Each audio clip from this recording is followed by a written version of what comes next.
everybody and welcome back to the channel. In today's video, I'm going to show you how you can create a new branch on GitHub. So without further ado, let's get started. First things first, you're going to head over to github.com, and then from here, you're just going to make sure that you already have chosen this repository that you want to add a branch to. So let's say I want to add a branch to this test repository. What you're going to do is you're just going to look here at this drop down button right here that you can see as master. Now this is my main branch and the only branch that I have for this repository. Now in order for us to add a branch, we're just going to type in here a new branch name. So you're going to type in main, and then from here you're just going to tap on create branch main from master.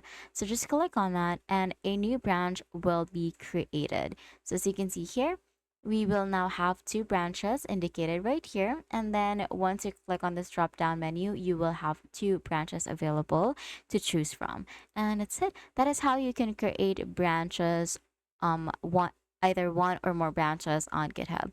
If this video helped you, please don't forget to like the video and subscribe to the channel for more videos like this.